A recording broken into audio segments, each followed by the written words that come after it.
Estás cagando pedos, Ivo. A ver, Iván. Bueno, probando, Ivo. ¿Cómo vengo? ¿Se escucha bien? ¿Se ve bien? Ahora vamos a esperar a Gómez. Upa. A ver. Gómez Cora, Gómez Cora, Gómez Cora. A ver si aparece. Perfecto, se escucha, dice Ivo, mi jefe en este momento. Bueno, de a poquito van entrando todos. Esperamos a Santi. Vamos a charlar un poquito hoy del Seven y de todo lo que pasa en el Seven. Así que espectacular. Estoy muy contento, muy entusiasmado con esta charla. Le voy a hacer muchas preguntas. Llegaron muchas preguntas, muy interesantes también. Así que está buenísimo. Lo que yo no sé bien, perdón por la ignorancia, es cómo lo acepto a Santi. Ahí está, lo vamos a hacer, lo tengo acá. Perfecto.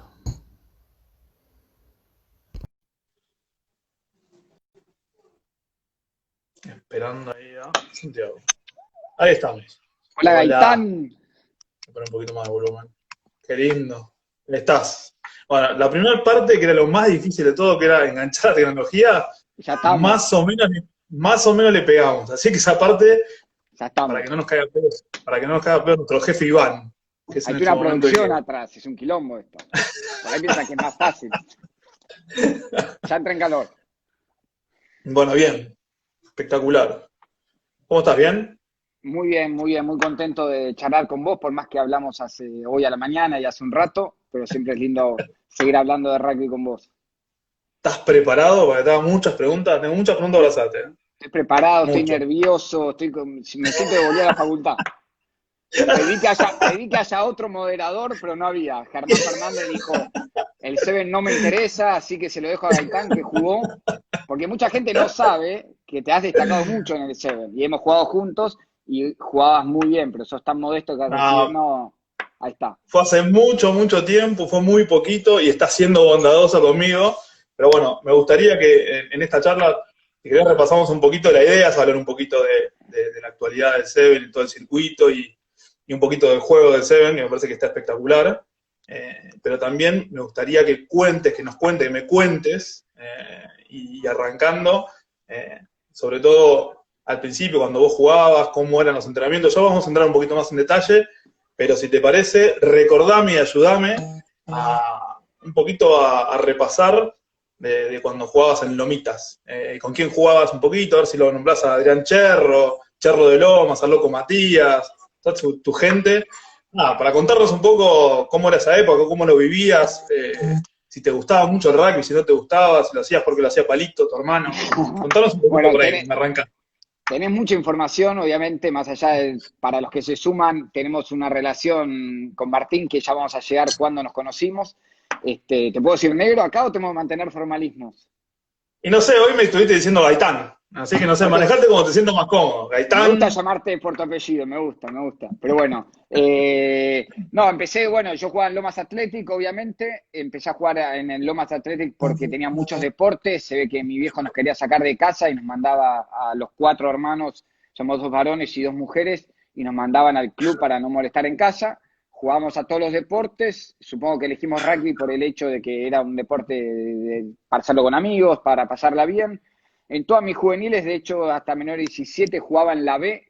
No era muy fanático del rugby, jugaba porque mi hermano jugaba. De hecho, en un momento dejé, me echaron y me dijeron que este deporte ¿cómo no que era te para mí. echaron? Me dijeron que este ¿Cómo que te deporte echaron? no era para mí. Un sabio, un sabio. Contame un poquito esa anécdota que me gusta mucho esa anécdota. A ver, nunca me caractericé por ser un tipo grandote, pero pesaba, Estás creo, rapidito, siempre fuiste rapidito, ¿no? era rapidito, rajaba, pero de cobarde nomás, rajaba de cobarde.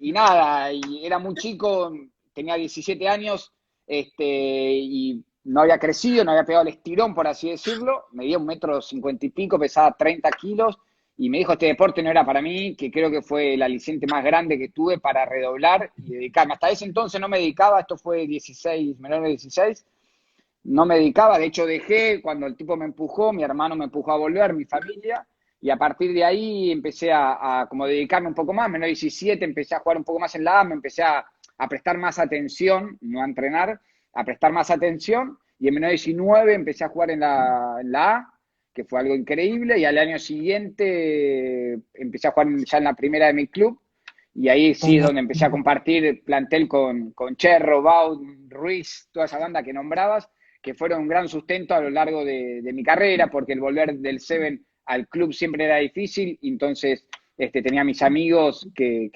nada, volver a tu segunda casa donde me apoyaba muchísimo. Bueno, ahí quería llegar un poquitito en ese momento que cuando fue que empezaste a jugar en primera y que te tocó jugar contra esa anécdota contra los Pumas, que le hiciste una medialuna a nuestro común amigo Diego Luis Albanese, gran jugador, estrella total, ídolo total nuestro en esa época, y le clavaste una medialuna y ahí fue como, contanos un poquito que te empezaron a conocer. Yo lo que quiero terminar es cómo de ahí llegaste a jugar al Seven.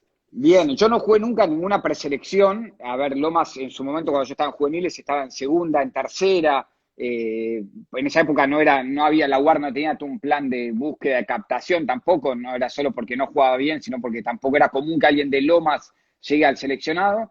Y jugamos un partido, Lomas cumplía 100 años del primer título, los Pumas iban al Mundial, hicieron un acuerdo para venir a jugar a casa, los Jams, no podía creer, no estarían muy cómodos los Pumas.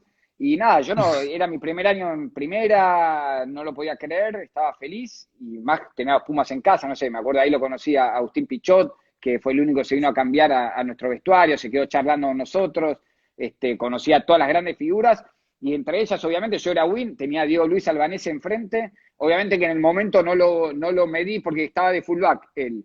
Es una jugada que la agarro afuera de nuestras 22, y dejo a uno en el camino de entrada pisando negativo. Manaza, cuando lo veo, sabía que era lento y lo veo a Diego Luis atrás y no pateé, entonces le tiro una medaluna a Manaza. Después cuando me sale Diego Luis lo desacomodo un poco, no se entregó y ahí sí dije mano a mano, le pateo y le corro al fondo, y bueno, corrimos 40 metros a la par y llegué antes que él, y nada, fue justo hacerle el try al tipo rápido, a la figura de los Pumas. Y a partir de ahí, en el tercer tiempo, me llama el presidente de la Unión y me dice, ¿vos jugás en Pumas? Le digo, no estuve en una preselección provincial. O sea, acá apenas se me ponen, le digo. No, entrenate porque vas a empezar a jugar, qué sé yo. Y ahí me empecé a entrenar. Hasta ese entonces solo me entrenaba martes y jueves en el club. Me empecé a entrenar y a los pocos meses tuve la suerte de debutar. ¿Con quién? ¿En dónde? En Dubái, ¿Con con quién? vos. Llego al Dubái. plantel, para ver la diferencia en esa época, te convocaban un domingo a Seiza. Yo caí un domingo a Seiza, había un equipo armado, porque se venía al Mundial al mes, y ahí llegabas y estaba un Gaitán, que apenas si te miraba, un Baraldi, Colo que Fuseli, ¿no estaba también Gentile, ahí? un Albina, un Colo Fuseli, Danky Forrester, Qué lindo Fran equipo. Leonelli, un equipazo. Qué lindo momento. Lástima el cabezón Albina, el resto equipazo. Lo tengo acá de vecino. Vive Sí, por sí, acá lo sé. cerca. No No, sé, lo y que sí me gustaría entran los que... vivos a criticar, por eso lo debe estar Sí, criticando sí, por ahí. sí. Pero yo también tengo un vivo de él dando vueltas por acá para que veas y lo puedas criticar también. Por favor, pasame Escu- el dato. Escuchame una cosa, lo que me gustaría que me cuentes, que me recuerdes en realidad, porque yo lo conozco, pero en esa época, y me parece que estaría bueno para que marquemos primero cómo te entrenabas en esa época, qué recursos tenías y cómo íbamos nosotros buscando nuestro propio camino para poder entrenarnos, para poder disfrutar dentro de la cancha. Me gustaría que vayas por ahí de esa época de Cavia, del SAI, Mariano Fernández, que nos cuentes un poquito, y yo después voy a meter un par de detalles ahí que me Ok. gustaría que nombrar. Bueno, Pero me gustaría que cuentes un poquito para que todo el mundo tenga un panorama de cómo era en ese momento. eso fue, muchas veces parece que estamos hablando hace 50 años y fue hace 20 y hace 12 era más o menos lo mismo. Todo esto fue, yo debuto en el 2000, en ese equipo que estabas vos, como te comentaba. Nos tocó por, creo, apellido GG, los dos en el mismo cuarto, así que tuvimos una buena relación. Mucho no me hablaste, tenía los auriculares pegados en el oído. Yo por ahí entraba y dije, este tipo tiene algo personal conmigo, no me habla, no me escucha. Cada vez que le digo algo me dice sí, ya no te quería preguntar más nada porque cada pregunta Estás hacerlo dos escuchando mucha veces. música, ¿no? Mucha música. En esa época no se usaba tanto escuchar música, ¿no? Yo no sé si escuchabas música o no querías hablar conmigo. Y yo dije, bueno, este tipo tiene mala onda conmigo, no sé qué onda. Nada, era una figura del equipo, me toca con él, una mala suerte. Pero bueno, nada, tuve la suerte yo justo me había mudado y no conocía mucha gente en el centro, te conocí a vos ahí, misma edad, y me recomendaste empezar a entrenar porque le digo, ¿cómo haces vos? ¿Dónde te entrenás? Y nada, voy a un gimnasio con Mariano Fernández y ahí, bueno, conocí a Mariano Fernández, que después fue el preparador físico de los Pumas 7 durante mucho tiempo, y empezaba a entrenarse por mi cuenta, y pagar un gimnasio, era la plaza, la meca, como decías vos, la mezquita, que terminó yendo Juan Hernández, Fede Aramburu, vos, hasta Mario Ledesma, iba a entrenar ahí, Beres Tortoni, dejo gente afuera, pero éramos miles. Los reunía a todos el SAI, que era Mariano Fernández, y era ir ahí a entrenar al horario que podíamos, que nos organizábamos entre facultad, ir a una plaza que había enfrente, que era el anexo, ¿no? ¿Le llamábamos? El anexo, la plaza del anexo. Y hacíamos paracaídas ahí, nada, era tratar de ingeniárnosla para entrenarnos, ir a pelear por lo que queríamos. Nosotros íbamos a buscar y a pelear por lo que queríamos, porque después nos juntamos un domingo en Ezeiza y nos conocíamos ahí. Y el día anterior estábamos viendo cómo eran las jugadas, el nombre de las jugadas que le poníamos para no hacer papelones al día siguiente y nada, así era hace unos años atrás. Yo te pregunto esto porque ahora me gustaría que entremos un poquito digamos, para marcar cómo hacemos en esa época, que cada uno, en realidad es como la mayoría de los chicos en el club, digamos, no teníamos muchos recursos, pero los íbamos a buscar. Y teníamos la suerte por ahí de tener gente, como en este caso lo nombraste a Mariano, que era un adelantado, en ese caso en la preparación física.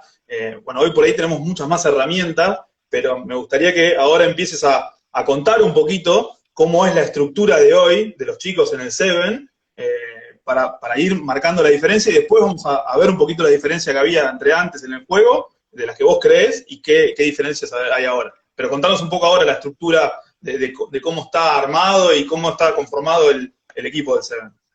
Bien, para cerrar lo anterior, está muy bueno la comparación que decías con los clubes, porque muchas veces no, juegan así, lo ven no sé, a sábado y juegan así, claro, tienen la academia, tienen los mejores entrenadores, preparadores físicos.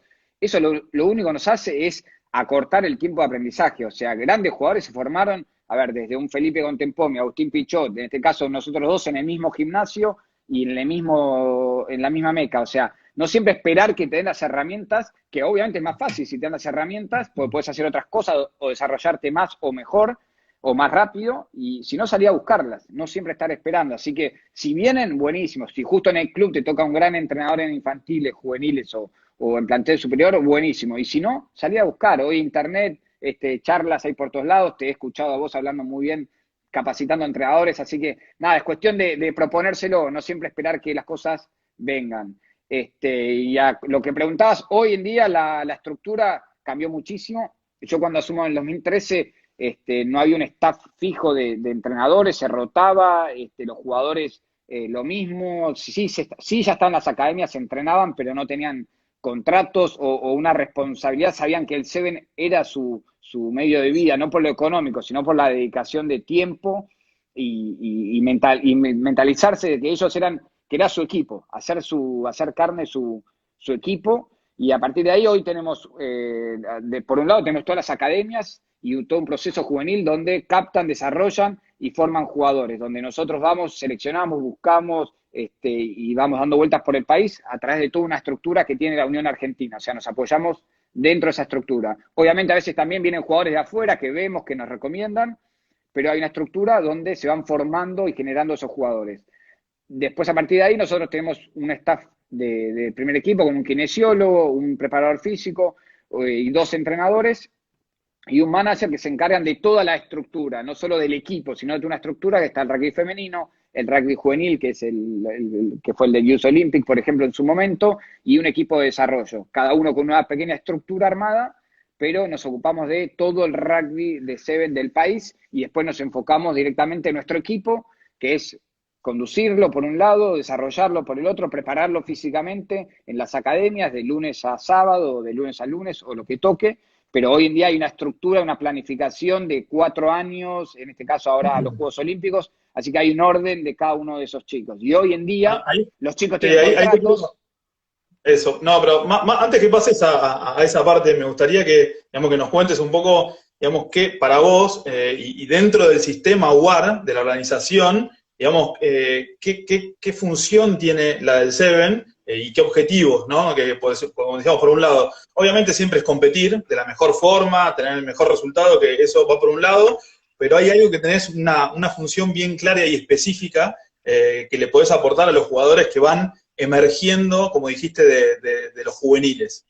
¿Querés Por un lado, contarnos un poco? en la estructura tengo un nuevo jefe, que eso es interesante, ¿sí? Es un poco exigente, un poco pesado, pero dentro de la estructura de la UART, o sea, estaba el proceso juvenil, como decíamos, que es la captación y el desarrollo a una temprana edad está clarísimo que cuanto más joven podamos amoldar a los jugadores, mejor adquieren las herramientas y las destrezas.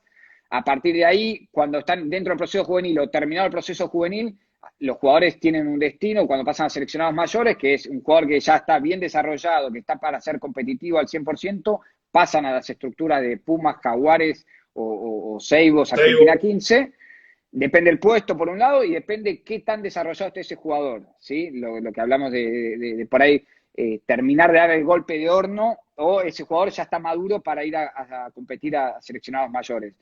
Y los jugadores que por ahí o tienen características específicas de Seven, o les falta todavía en la etapa de desarrollo, no tuvieron oportunidades por lesiones, por falta de tiempo de desarrollo o lo que fuere, pasan al equipo de Seven, donde se le da las herramientas para terminar de desarrollarse. Y a partir de ahí tiene sus oportunidades o de quedarse jugador estable del Seven, salir del sistema, obviamente, de bajo rendimiento, o evolucionar y poder pasar a seleccionados. ¿Sí? Así que esa es la idea del proceso, desde juveniles, insertarse en distintos seleccionados, y el Seven es una pata adicional a los seleccionados que terminan de desarrollar equipos para los Pumas.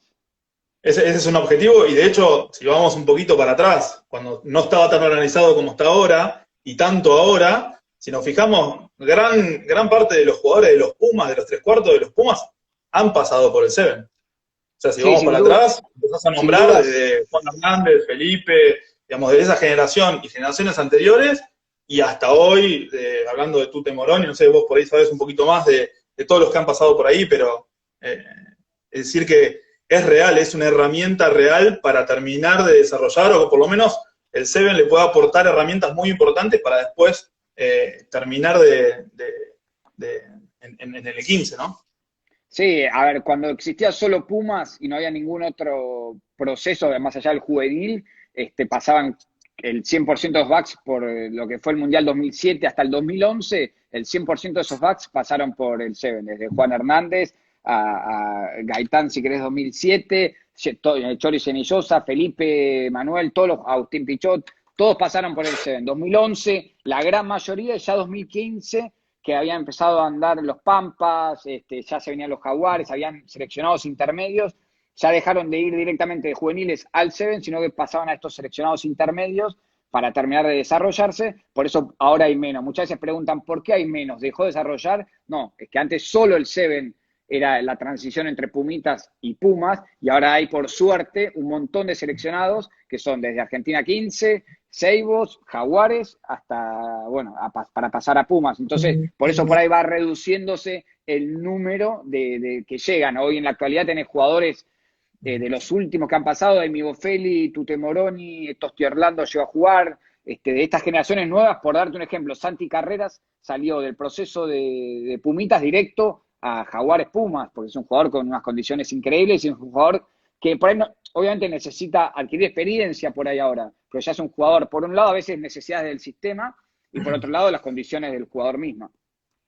Está espectacular, tal cual. Eso era un poquito donde yo quería llegar porque es un ejemplo, son ejemplos bien claros. Me gustaría que nos cuentes un poquito dónde vos crees que le pueden aportar, hablando de las herramientas, siendo un poquito más preciso, y después yo si querés, digamos, también te hago un comentario con respecto a eso, pero ¿qué herramientas le puede aportar el Seven para vos, en tu experiencia, a los chicos que después van a seguir jugando en 15?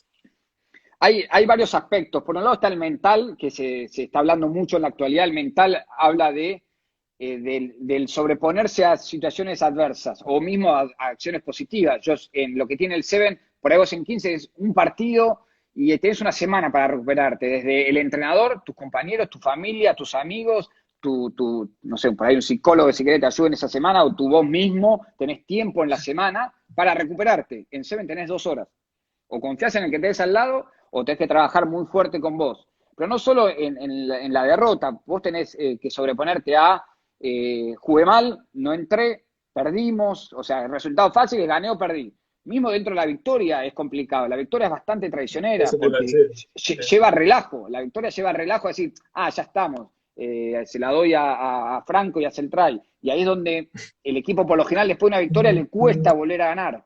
Si bien da confianza, pero tenés en 2 días y en un día, cada 2 horas, situaciones adversas, ¿sí? Desde derrota o éxito ya no jugar o que no te salgan las cosas. Entonces, nada, vas pasando por muchas situaciones. Después, la competitivo que es, jugás contra los mejores seleccionados del mundo y ahí te lleva, nosotros un poco lo que buscamos es terminar de darle templanza a un jugador. ¿Qué hablamos con esto? Pues sobre todo los backs. Un win, por ejemplo, en un partido de 15 no tiene tantas acciones. Primero depende del pilar derecho que empuje, a el 8 que no vaya a chocar, que el 10 no patee, que el 12 no se enamorfe, hasta que te llegue al 14, son muchas variables hasta que la toques. Entonces tenés desde el enfoque mental a estar concentrado. De hecho, el otro día escuché una charla no sé si era tuya o de alguien, que buscaban esas acciones constantes de los 15 jugadores por más que esté lejos, y el Seven te la da, porque los 7 jugadores en defensa y en ataque son totalmente activos. Entonces, un poco lo que te da es ese, porque el forward en 15 constantemente está en la obtención y en el juego constantemente está activo. Y por ahí un win o un centro pasa mucho tiempo sin tocar la pelota o sin tener acciones. A veces no tocan la pelota y tenés muchas acciones. Y en Seven lo que te da es esa acción constante y cada 2 segundos que tengas que cambiar el rol. Yo por ahí estoy para ir a definir, o estoy para ir a limpiar un rack, o estoy para ir a abrir el medio scrum. Y vos en 15 ya vas viendo cuál es tu puesto. Por lo general, tenés acciones del número que tenés en tu espalda. En Seven tenés roles por proximidad. Entonces te da esa lectura, esa velocidad. Y después, yendo más específico a lo técnico, por eso te decía, el win tiene un montón de acciones, limpia rack, toca la pelota o abre la pelota, muchas acciones en 7 minutos, que por ahí en 40 minutos no tocaste una. Después, por otro lado, te da yendo bien técnico, lo que es defensa. Vos defensa no te podés esconder, porque tenés que defender con los 2 hombros, tenés más espacio, vos en 15 lo arrias para afuera, te pegás con uno y más o menos podés esconder alguna falencia. Después lo que es la descarga, tenés que descargar largo para los dos lados y sin preparar el pase. Entonces, por un lado te da la parte mental de sobreponerte a adversidad, de ser muy fuerte durante un fin de semana, te da la cantidad de acciones de un jugador y el roce para un back, por ejemplo, que muchas veces tienen pocas acciones defensivas o ofensivas, sino que te da un montón de pelotas, un montón de acciones durante un partido. Después también es muy importante en el CER, en el desarrollo del juego aéreo, ¿no? Es clave, es importantísimo. Sí, lo empecé a ver en algunos seleccionados de 15 que está bueno que empezaron a trabajar con los backs para buscar pelotas. ¿Por qué? Porque mismo, y de hecho creo que se podría mejorar bastante más. Muchas veces lo que son las salidas son o a ir a presionar al fondo, ir a jugar territorio, y cuando quieren ir a disputar por ahí van con un forward, que la carrera es más lenta. Entonces, he visto, creo Argentina 15 lo ha hecho con un back creo, en Tuto Sasuk. Lo tiraron para ir a buscar una pelota, porque tiene mucha velocidad para recorrer esos 10 metros. Entonces, si tenés un tipo apto con juego aéreo, esos 10 metros te lo recorre muy rápido para ir a disputar la pelota. Y nosotros, el juego aéreo es la base de nuestro juego. El 60% de nuestro juego pasa por el juego aéreo y es una herramienta que entrenamos constantemente. Eso quería que cuentes un poquito. Y al ser poco la entrenamos muchísimo, porque en 15 vos por ahí muchas veces tenés al forward entrenando juego aéreo. Y acá están todos. No, eso es lo que quería que cuentes un poco, que realmente la gran mayoría de la obtención es sobre las salidas a favor o en contra, que es lo que más se da en el Seven, mucho más tal vez que Scrum Online. Entonces por eso pasa a ser tan importante el tema del juego aéreo, porque te da posesión de pelota. Sí, no? la obtención, esa es la gran diferencia por ahí con el juego de 15, que la obtención, la principal fuente de obtención es el juego aéreo. En promedio tenés entre 6 y 8 por partido, y a veces tenés partidos sin scrum o sin line, y si hay, no hay más de 3. Entonces hay mucha diferencia, y es un tira-saca, y el line, si es malo, hacer rápido, o de un penal no hacer line. En cambio, el juego aéreo antes que siga, pues me está cagando pedos Iván, el chico del Don, que es el jefe. ¿Hay que vender algo? Me está cagando pedos porque me está mandando justamente lo que estamos hablando sobre el tema de la importancia del juego aéreo. La pregunta la hizo Martín Ignacio Parodi, y después de cómo ves los juveniles en el seccionado para jugar al Seven, que era un poco lo que contabas antes, lo hizo Marcos Olavarría. Están buenísimas las preguntas, hay un montón de preguntas más que también vamos a ir contestando de a poquito. Pero bueno, lo quería nombrar porque si no me caga pedos, Iván, me tiene cagando, me está apretando por acá por el chat, no sabe lo que es terrible. No te puedo, no, Resumen, no, no. el jugador juvenil es clave la inserción en el Seven por este golpe de horno que hablábamos, o terminar de templar un jugador a partir de la cantidad de acciones y lo competitivo que es el Seven. Por un lado, es ese golpe de horno. Y el juego aéreo, lo que hablábamos, la mayoría de la obtención pasa por ahí. Vos un partido dura 6 minutos en promedio, neto. Vos cada obtención va entre 30, 40 a 1 minuto 20. Si vos dominás el juego aéreo, dominás la posesión, y si dominás la posesión, dominás gran parte del juego. Por eso, primero lo primero, tener la pelota, y es a partir del juego aéreo. Sí, bueno, por eso yo te decía, en el 15 el juego aéreo hoy es importantísimo, porque la verdad que con todo el juego con el pie y la estrategia del juego con el pie, con las maneras de poder avanzar, en el 15 hoy se avanza de forma agrupado, desplegado, o sea, corriendo con la pelota, pasándose la pelota, pero también con el pie. Y el pie en ocupación, para presionar y a través de la defensa recuperar, pero también el pie ese de recuperación que es muy parecido a esa disputa que se genera en la obtención, en las salidas, en la recepción de salida del Seven, o en la salida a favor del Seven. Por eso he tratado de tratar de trazar el paralelismo, digamos, para que quede claro. Ahí me dice Pancho Rubio, me está mandando, me dice que no nos olvidemos del Seven femenino, que tiene razón. Yo iba a llegar, te iba a preguntar, porque me parecía muy interesante cómo veías vos, sobre todo que estuviste muy, muy involucrado en todo lo que es el Seven femenino, y que hablemos un poquito de esa puerta de entrada, en lo cual le sirvió al Seven en general.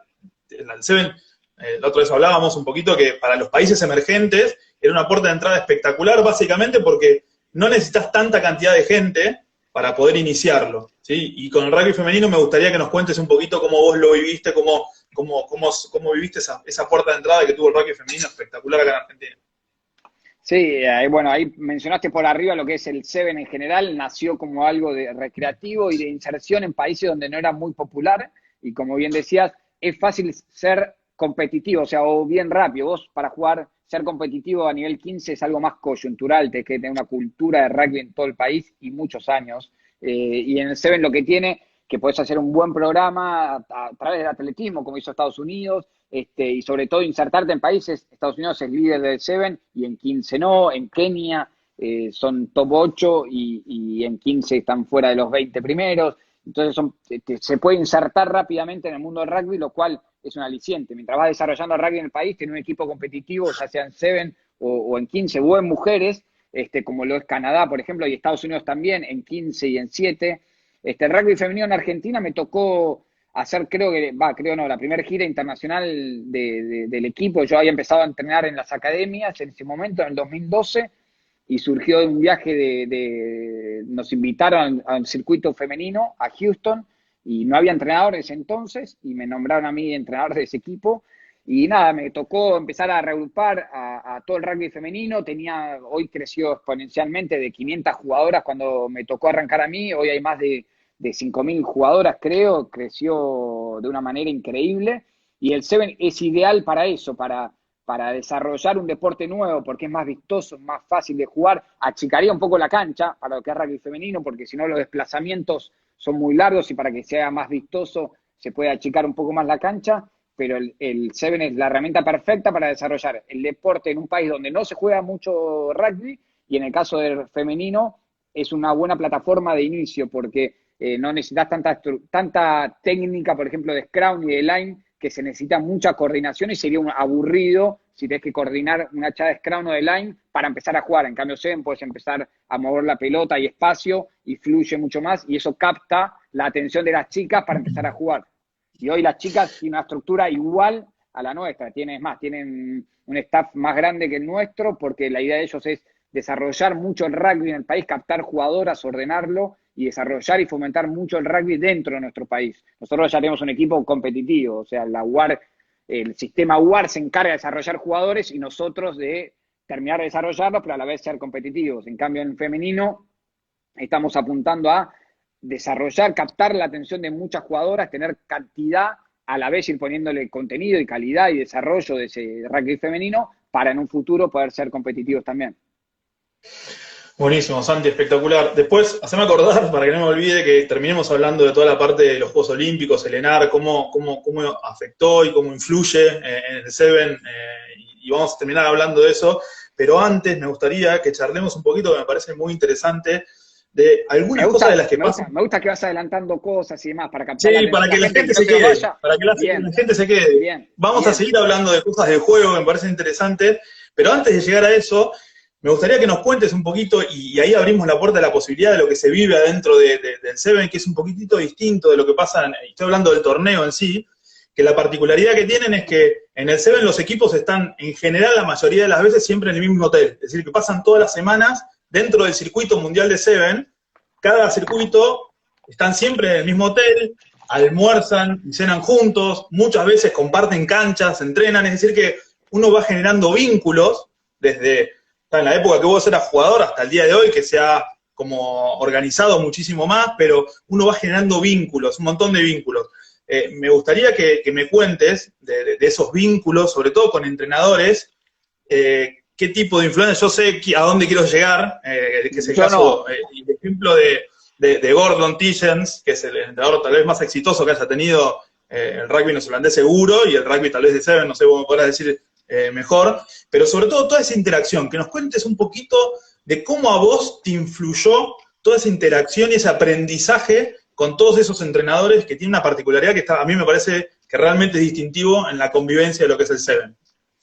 Sí, sin dudas, justo mencionar la parte olímpica, la inserción de... Te hago un segundo de paréntesis, porque estoy de padre y tiene clase este chico. Tranquilo, Milo, ¿qué pasa, Milo, Milo? tenés clase, tomá. Tiene clase si no quiere entrar el vago. Tiene arte. Ahí Gustavito me Va, está cagando pedo porque dice que afloje con el mate, te estoy metiendo mate como loco. Estoy nervioso, por eso. va a Harvard, mi hijo, ¿no? Tiene clases cada 2 minutos. Eh, no, nada, el mundo del Zen es increíble. La inserción de los Juegos Olímpicos es un gran acierto porque la camaradería que se vive, el compartir, me tocó hacerlo como jugador y muchos de esos rivales que tuve en la cancha hoy son entrenadores como Nick Powell, bueno, Gordon Tishens era entrenador ya en esa época. Lo mencionabas a Gordon, sin dudas es el entrenador o el equipo, salió en todo en el Guinness y demás, más exitoso de la historia porque tiene una cantidad de partidos ganados y de títulos ganados que en ningún otro deporte tiene tanto dominio como los All Blacks desde el inicio del circuito hasta el día de hoy. Si bien hoy perdió esa hegemonía, pero lo fue a lo largo de 20 años, dominó de punta a punta el circuito cuando él fue entrenador. Y hoy en día Me comparto muchísimo. gustaría, antes que sigas con nosotros, me gustaría que me cuentes alguna de las cosas que te haya dicho él, porque él te ayudó mucho en esta etapa, esa nueva etapa como entrenador, y que nos cuentes, para que le cuentes a los entrenadores las que más te marcaron. Cosa de decir, mira, yo tengo 2 o 3 puntos que él me ordenó, me ayudó, y atrás de eso, digamos, hoy soy lo que soy. Que me acuerdo, hay una que me acuerdo que vos siempre me contás, es la de que poder mostrar los gestos, ¿sí? Que intentar siempre estar bien físicamente Sí. y regularmente poder repetir gestos, porque en el momento de enseñarlos es clave que entran a través de la visión. Entonces, y que si vos no lo podías hacer, que se lo muestres con alguien que sí lo hacía. De ese tipo de... Muy bien. La transición, a ver, me ayudó desde antes de empezar a ser entrenador.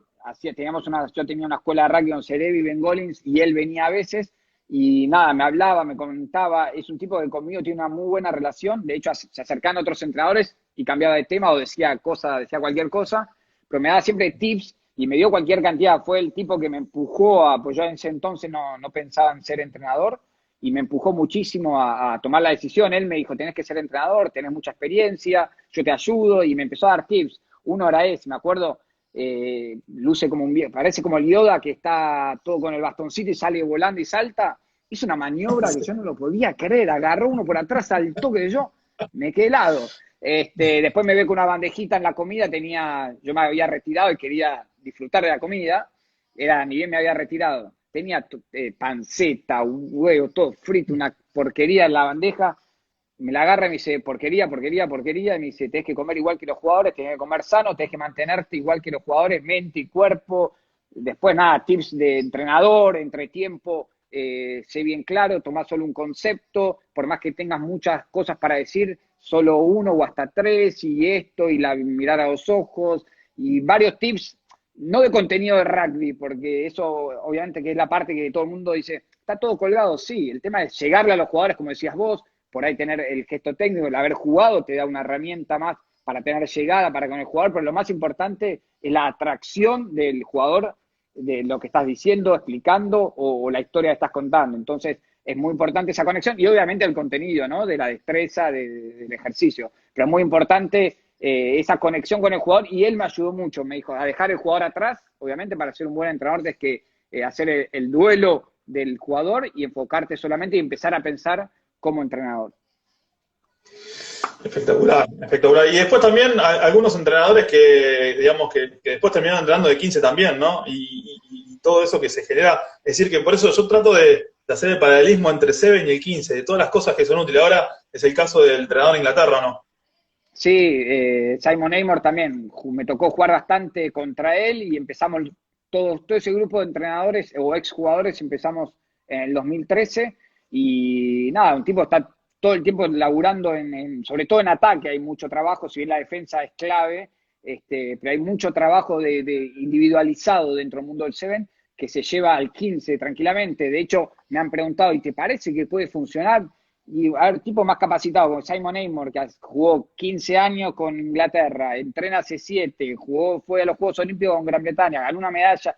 A ver, es rugby y un poco yendo el paralelismo de 15 a 7, tratando de buscarle la vuelta, que lo discutíamos el otro día, de cuál es la diferencia entre 7 y 15. Muchos dicen, es otro juego, es un jueguito, depende de cómo te lo tomes. La única diferencia que tiene es tiempo y espacio. El resto hay un 1 versus 1 defensivo, nosotros el 1 versus 1 hablamos de defensa y duelo de ataque. Nada más que tenés más tiempo y espacio, entonces tenés que acostumbrarte a esa distancia, que no es la misma, de 15 y de 7. El resto usás el pie, es la misma pelota, es el mismo tamaño, el mismo reglamento, tenés el mismo 1 versus 1 con espacio, de hecho, quedás más expuesto y también quedás más valorizado ante tus destrezas, porque si tenés buenas piernas para salir de ese 1 versus 1, lo podés lograr en 15 veces, dependés de un buen pase, dependés si hay mucho interno porque hay mucha gente o el espacio que tengas. Acá podés mostrarte si sos bueno y si sos malo quedás expuesto también. Entonces, creo que es una gran herramienta para individualizar el laburo y exponer y conocer realmente a un jugador. Lo único que cambia es el tiempo y espacio y esa, por ahí, es el trabajo que hay que hacer. Por eso muchas veces dicen, che, ¿por qué no pueden jugar 15 o algo o les hace mal? Lo único que hay es un tiempo para reacomodarte para el juego del 7 y para el juego del 15. No es que adquiere vicios que no se pueden sacar. Es como que vos venís de una sintonía de que recibís una pelota y tenés 2 segundos contra recibís una pelota y tenés 1 segundo. Es la única diferencia que hay entre 15 y 7.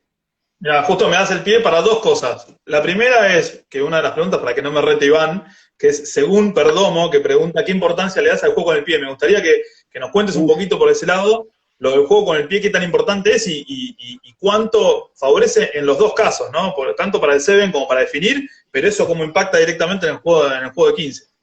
Contanos un poco la importancia. Obviamente en ambos es similar, la utilización por ahí es distinta, las distancias y el recorrido de ese pie, pero es una gran herramienta porque hay más espacio. En el 15 se utiliza para generar ese espacio. A la falta de espacio vos utilizás el pie para que la defensa no suba o lo que fuere en lo que es en 15, ¿no? O ir a jugar territorio. En Zen lo que tenés es territorio por escándalo, entonces lo único que hay que hacer es la efectividad de ese uso del pie.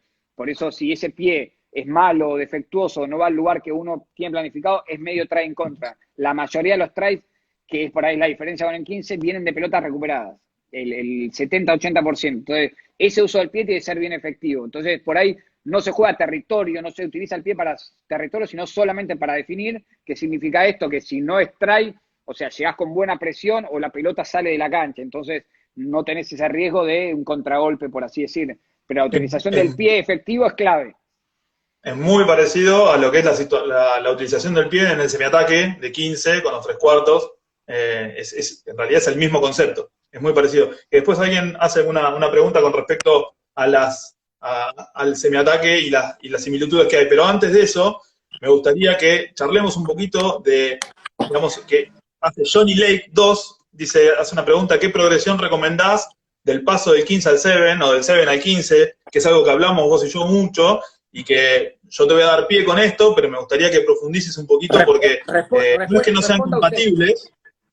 no es que no sean compatibles, pero sí necesitamos tener una programación de cómo va a ser. ¿Qué tiempo vos creés mínimamente que necesitan para readaptar el cuerpo y todo, ¿no? Porque no solamente los tiempos, los espacios, sino que físicamente también uno desarrolla más cosas que para el Seven, que por ahí no quiere decir que no sean compatibles, sino que necesitas un tiempito para adaptarlos. Contanos un Sí, poquito, ¿qué tiempo sería para vos? el tiempo exacto obviamente depende de cada jugador, de cada persona. Por eso antes te decía, no es que le genera un vicio, que un vicio es algo que no se le puede sacar a alguien o cuesta sacárselo, sino que tiene un sesgo a algo. Obviamente la preparación física es mucho más anaeróbica, la del 7 que la del 15, entonces por ahí ese periodo de desaceleración o de cambio de algunas rutinas. Y después lo técnico, la inserción tiene que ser paulatina, desde primero no darle, no esperar de ese jugador que viene a jugar del Seven a que haga lo mismo, que se saque gente de encima porque tiene más tiempo y espacio y tiene que reacomodar. Es lo mismo que si yo a vos te hago caminar, no sé, te hago hacer todo con la mano derecha y de golpe la agarrás con la izquierda. Te cuesta al principio, pero después empezás a dibujar bien con la izquierda. Y esto es exactamente lo mismo. No es que te dice de un vicio o te anule una parte de tu cuerpo, sino solamente que tenés un acostumbramiento a algo. Entonces, esto lo único que tienes que hacer es agarrar ritmo. Y a ver, y ahí está la capacidad individual de cada uno de los jugadores. Puede ser 2 semanas, hay jugadores que a mí toda la vida me tocó volver y jugar, y lo más caro de pagar por ahí era el jet lag y el no dormir bien los primeros días, pero el juego yo siendo win era más o menos lo mismo. Por ahí el centro u otros puestos les cuesta más porque están más encima las defensas, pero yo creo una progresión cuesta más del 15 al 7 y de 7 al 15 es tener paciencia, insertarlo en 4 o 5 semanas, el jugador puede estar destacándose tranquilamente en un equipo de 15.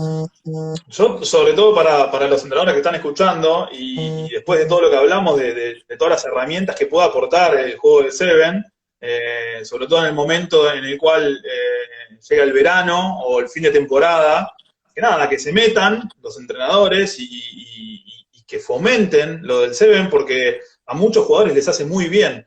Entonces, contaba esto, decir, bueno, porque trabajen durante el verano intentando fomentar en el Seven, no es que los va a cambiar, al contrario, les va a agregar herramientas y después rápidamente uno se puede adaptar cuando hace la pretemporada. Estoy hablando al rugby de club, ¿no?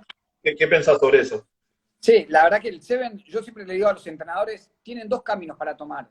Por un lado estaría bueno cambiar toda la estructura de competencia, desde cuándo se juegan los Seven, por ahí meter más Seven durante el año, que sería increíble para darle descanso a las primeras líneas, capacitarlos, tanto que sean las lesiones, se puede cortar e individualizar el trabajo. Yo lo que hablo es la individualización. Vos con un entrenador te dices, ¿y cómo querés que labure con tantos jugadores? Vos tenés un universo, desde un pilar que está ganando el abajo a un wing que tiene que estar corriendo y definiendo, y muchas veces en entrenamiento se hace o muy lento y se aburre win, o muy dinámico y el forward no llega. Entonces, lo que se puede hacer con esto es aprovechar, lo que te decía al principio era elegir 2 caminos. O individualizo jugadores y les hago un trabajo a través del Seven, de que te desarrollo mejor el 1 versus 1, el juego aéreo, el ataque, la condición aeróbica también, la fortaleza mental también, porque estás cansado de seguir corriendo y no claudicar, y no puedes esconder el tackle. A ver, que lo más importante de este juego, si un tipo no taclea, no te sirve, se puede esconder, pero en una situación difícil queda muy expuesto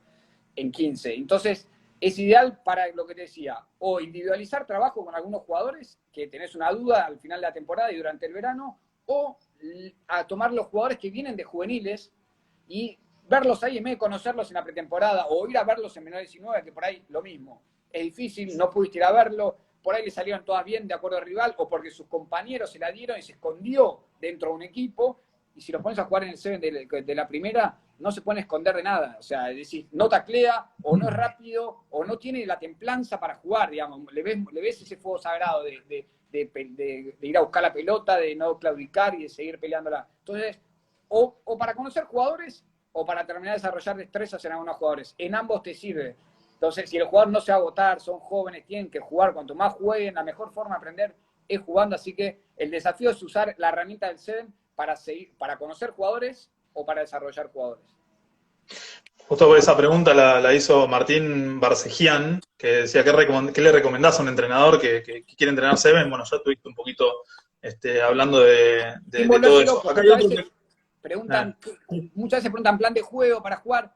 nada, la obtención obviamente no es fácil. 1 versus 1, correr derecho para taclear o para fijar y pasar la pelota, es lo mismo, no hay que volverse loco. Las jugadas no sirven de nada, aparte son de costado, por lo general son medidas por la defensa, hay que ir para adelante y pasarse la pelota. Entonces, no es que pierdo tiempo enseñando Seven, nada, plantea 7 jugadores que corran derecho y se pasen la pelota o que cuiden su andanivel para defender, no mucho más que eso, y ahí conocer realmente a un jugador, insisto de vuelta, o el juvenil que viene para terminar de conocerlo, o terminar de templar a algún jugador que hayas tenido una duda en el año, que no pudo jugar mucho, o que te gustaría que ajuste una destreza en particular, y solo lo pones como más expuesto, no por exponer a un jugador, sino que como que le haces una radiografía mucho más clara, que en 15 por ahí te cuesta varios partidos verla. Acá en un partido de Seven, yo ya te digo, no defiende, o no le, no por si es rápido o no es rápido, pero digamos, o no tiene un 1 versus 1 muy importante, o no tiene un duelo, no se saca tipos de encima. Entonces, nada, te es una radiografía increíble en un partido y ni hablar en un torneo.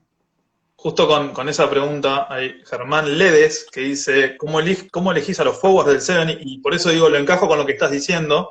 ¿Qué mirás vos o qué esperás que te dé, qué buscás en el jugador que tiene que jugar de forward? Que nos cuentes un poquitito 2 o 3 características que son bien típicas en ese equilibrio de forwards, cuando vos decís que no necesariamente tiene que ser forward, ¿no? Es una característica de un jugador. Sí, nosotros antes se utilizaban ya de memoria llevar 2 forwards, sin importar sus condiciones atléticas.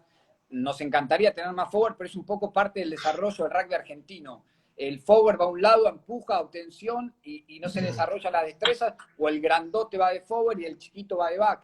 Y el back tiene que sobrevivir ante toda esa maraña de gente, y ahí es donde desarrolla por ahí las destrezas de eludir, o de descargar, de pensar, de utilizar el pie. Y el forward por lo general se lo deja, es el tipo lento no se le trabaja tanto las destrezas porque se lo pone a hacer line y scrum en divisiones juveniles cuando tendría que estar desarrollando destrezas. Entonces es difícil encontrar a alguien que sea rápido, porque si es rápido lo pones afuera. Entonces para jugar Seven necesitas una tercera línea que sea rápido y que tenga muy buen 1 versus 1. Entonces a veces cuesta encontrar el último que tuvimos, forward.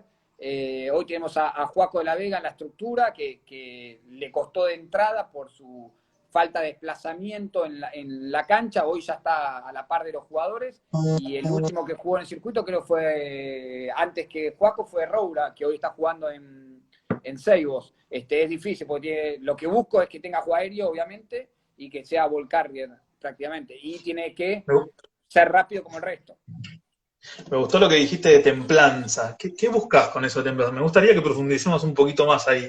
¿Qué significa para vos la templanza que hable de los buen mozos? El otro día llegamos a una conclusión que era tratar nada, este tipo de preguntas están buenas porque muchas veces no nos las hacemos a nosotros mismos y está bueno para después llegar a una conclusión, y charlando surgió esto. ¿Qué le da? Porque me preguntan, ¿qué le da al Seven?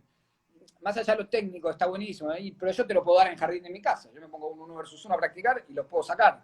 Entonces creo que la templanza de los buen mozos había llegado a esa frase, a esa oración, que significa, los buen mozos serían los backs, los tipos que muchas veces, tranquilos, yo no me golpeo, me quedo acá con mi facha, que hagan laburo sucio los forwards, y yo me dedico a definir o a esperar la pelotita y veo si me puedo esconder atrás de un sistema. Y esa templanza del Seven, lo que te decía, no te puedes esconder, no puedes eludir, no puedes no limpiar un rack. O sea, muchas veces les has preguntado un win de 15, limpiar un rack y se apoyan en el rack. El Seven, si no limpias un rack de abajo hacia arriba y desplazas a alguien, no puedes jugar prácticamente. O sea, yo no podría jugar en esta época. En mi vida limpié un rack, pero era otro rugby, era otro. Yo me ponía ya, hacía la casita, no sé, qué desastre. Por suerte, los VHS funcionaban en esa época y no es otra cosa. Pero la verdad, un poco la conclusión es, como decía, me preguntaba vos, ¿herramientas? Sí, mucha más visibilidad del 1 versus 1, porque tenés más espacio y más responsabilidades para defender.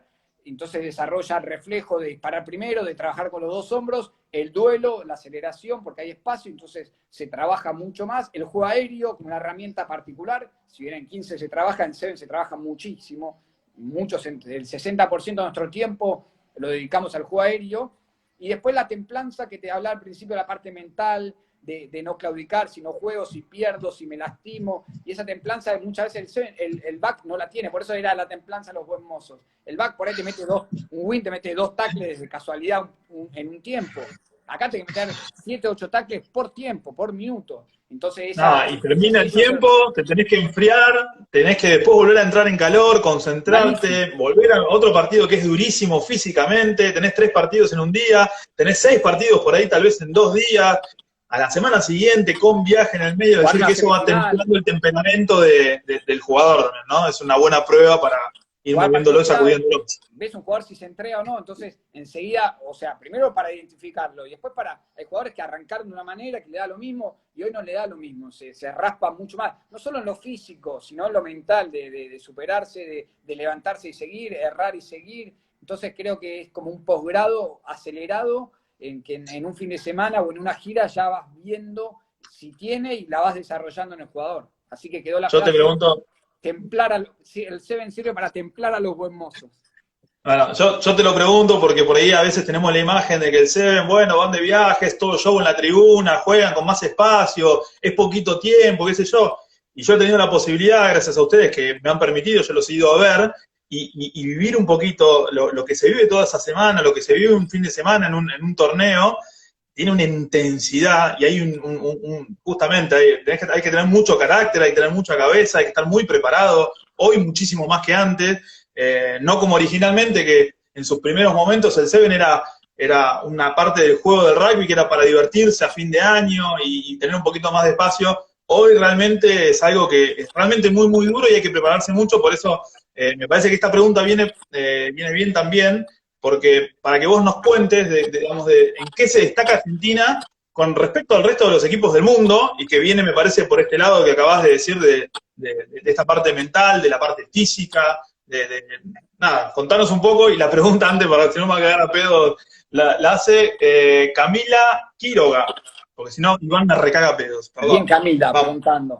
muy Sí, buena pregunta. el Seven primero cambió muchísimo, antes duraba 2, 3 fases, por eso no tenía limpiado un rack, no era porque no me interesaba limpiar un rack, sino que duraba 2, 3 fases, había una pérdida de posesión, hoy dura 9 fases y en esas 9 fases vas cambiando de rol, ahí es donde hablo de esa templanza, limpias un rack o vas de 9 o tenés que ir de playmaker, a lanzar juego, y eso no ocurría antes. Después el Seven tiene esa intensidad, por ahí muchas veces parece que es algo divertido o lo que fuera, pero lo es, obviamente, porque el jugar al rugby es divertido o es lo que el fin de todo esto es pasarla bien. Pero en la semana tenemos mucha intensidad por este tema de que el fin de semana se vive igual. Por ahí el entrenamiento es de 60 minutos, 70, pero nosotros tenemos análisis video antes de entrenamiento, después de entrenamiento, por la tarde, sesiones de stretching, sesiones de respiración, de visualización.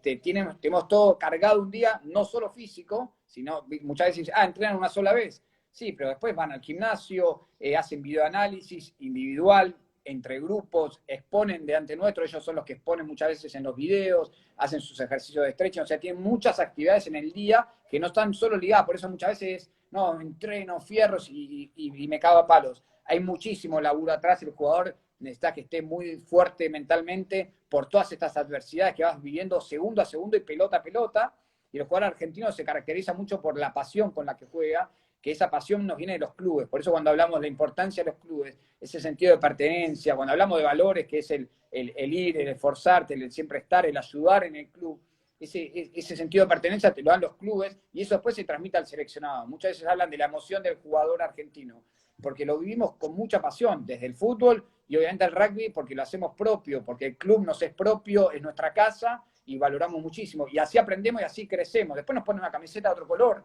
obviamente que nos encanta y representa, pero estamos representando a nuestro club, a esos valores que nos enseñaron a respetar a nuestro compañero, al rival, la camiseta del lugar donde estamos, y el argentino juega con esa pasión, juega comprometido. A mí me acuerdo una anécdota tonta hace 10 años, cuando jugaba, no se estaban pagando, nos pagaban los viáticos y nos quitaban hasta eso, la dirigencia, y un jugador de Samoa dice, ¿y a qué venís? ¿Entendés? Te juro que lo preguntaba, ¿y qué haces acá? Yo me quedaría en mi casa si no cobro. ¿Cómo en tu casa? Nosotros viajamos igual, competíamos, nada más nos quejábamos, che, dennos los viáticos, dale. Y el flaco decía, ¿qué haces acá? ¿Y qué? ¿Entrás ahora a taclearte y no cobrás? No, flaco, no cobramos nosotros. ¿No? Entonces, esa es la diferencia entre el argentino y el otro. Después hay que acortar, obviamente, si son más grandes, buscar la forma de redoblar. Si me quedo, no, son más grandotes. Redoblar el entrenamiento, buscar la forma de taclearlo, de cerrar tiempo de espacio, como con Fiji. Tomamos riesgo, la manta corta, de saber por dónde, o me quedo llorando y decir no, no puedo, o busco la forma de desarrollar a los jugadores para poder ser competitivos y después de tomar una decisión táctica a la hora de plantear un equipo, un plan de juego frente a un equipo tan físico como Nueva Zelanda o Fiji. Muy bueno, Santi. Ya queda poquito, la verdad que ya se está terminando. Ahí se Me enojó dijiste que eran Iván porque 40 dice que, minutos. no sé, yo no entiendo mucho, pero se enojó Iván porque dice que no nos está cagando pedos. Después voy a hacer voy a mostrar la pantalla para que todo el mundo vea. No, y con esto terminamos, me parece que nos gustaría, porque hay una pregunta también que dice, ¿qué medidas se toman para promover el Seven? Más allá de esa pregunta que le hace Gastón Sánchez, Mérida, me gustaría que nos cuentes un poquito de esto, lo de qué es ser un deporte olímpico, la oportunidad y digamos, que no tiene ningún otro en el rugby, en general, ni de 15, ni de ningún otro, digamos, de juveniles, ni de nada, de poder participar. Y el ENAR, cómo ayuda para, para que desarrollar este juego. Sí, sin duda, un poco lo que hablabas vos al principio de este mundo del Seven que empezó como algo recreativo, después de inserción en países donde no era muy popular el juego, por eso se jugaba en Japón, en Hong Kong, en Singapur, en lugares donde quería insertar el rugby. Hoy con el mundo olímpico se jerarquizó muchísimo el Seven y cambió la perspectiva. Por un lado se usa para desarrollar obviamente jugadores y después para tener un mundo paralelo de competencia y de jerarquía al ser atletas olímpicos. La verdad que entrar a una villa olímpica es increíble, competir con los mejores, rodeado de los mejores o compartir una villa olímpica con grandes atletas es lo mejor que te puede pasar. Yo digo siempre que le deseo a cualquier deportista ser olímpico, ¿sí? Tratar de estar en una villa olímpica, porque muchas veces se dice, ¿qué es la villa olímpica? Y es ponernos a todos a la par y saber que tiene el mismo hambre competitivo desde Andy Murray, que lo cruzamos ahí, Usain Bolt, no por la experiencia de que lo cruzás, que te pediste una foto, va más allá de la foto o verlo. Lo interesante es que está en la bandeja al lado tuyo, es más, está atrás tuyo, lo querés dejar pasar porque está medio incómodo que Nadal esté con la bandejita. Pero nada, estar a la par y decir, somos todos lo mismo, respiramos deporte, tenemos hambre de competencia, nos gusta competir, nos gusta ganar, y eso es lo lindo de estar dentro de un juego olímpico, más allá de la villa olímpica, de compartir con los mejores, enterarte realmente en carne propia. Muchas veces te toca por conocer a alguien que te cuenta y decís, vivimos lo mismo, por más que hagas natación o algo, es lo mismo, y sí, es lo mismo. Ahí nada más que en 2 días ves todo eso, y la verdad que el Seven logró entrar dentro de ese grupo de elite y es algo único y es de las cosas más lindas que pasan dentro de esta estructura. Después el ENAR está detrás nuestro y el tener charlas todas las semanas con desde Chaparretegui a Santilange, porque es coach y de atleta, nada, la Oveja Hernández, estuve con todos los mejores entrenadores y también charlas de par en par que fluyen y aprendes un montón. Y nada, también se muestran interesados en el rugby y nos conocen, así que la inclusión y el apoyo, la inclusión dentro de los Juegos Olímpicos, el apoyo del ENAR, que no solo el apoyo económico, sino estas estructuras de tener estas reuniones, estamos teniendo ahora en plena pandemia con todos los entrenadores para ver cómo van a hacer esta reinserción dentro del deporte, de empezar a entrenar de vuelta, y nada, es espectacular y es un lujo que se está dando el rugby, poder estar a la par de todos estos atletas. Bueno, Santi, la verdad que estuvo espectacular, estuvo buenísimo, ya está terminando. Ahí me dice Iván que les haga acordar que esto queda grabado, si es que hago las cosas correctas. Cuando termina esto, tengo que poner que queda y después si no lo ponen en el canal de YouTube. ¿Está en tus manos? Está en mis manos, pero quédense tranquilos que voy a intentar hacer lo mejor de mí. Pero bueno, nada, me parece que estuvo buenísimo, Santi. Hicimos una recorrida, tengo un quilombo en la cabeza de la cantidad de cosas que charlaste, tengo que procesarlas, pero me parece que estuvo muy, pero muy bueno. Y no sé si querés hacer un comentario final, agradecerte a vos, agradecerle a Milo, que te bancó ahí, seguramente ahí acostadito. Así que bueno, nada, no sé si querés hacer un comentario final, con eso con vos nos despedimos. Que jueguen al Seven mucho, mucho, mucho. Nada, me encantó la charla, obviamente nos conocemos hace bastante, pero compartir rugby nos apasiona. Con todos los entrenadores también hablo de ENAR y de los entrenadores mundiales y nos está pasando esa sinergia dentro de la Unión Argentina este último tiempo, conectados todos los seleccionados, desde Mario a la cabeza, a todos los entrenadores, poder tener ida y vuelta y poder apoyarnos y aprender día a día de todos ustedes. Y nada, me es un placer. me es un placer y un orgullo ser entrenador de un equipo olímpico, así que a disposición siempre para lo que necesiten y muy agradecido del lugar donde estoy. Bueno, espectacular. Acá dice YouTube Mundo War.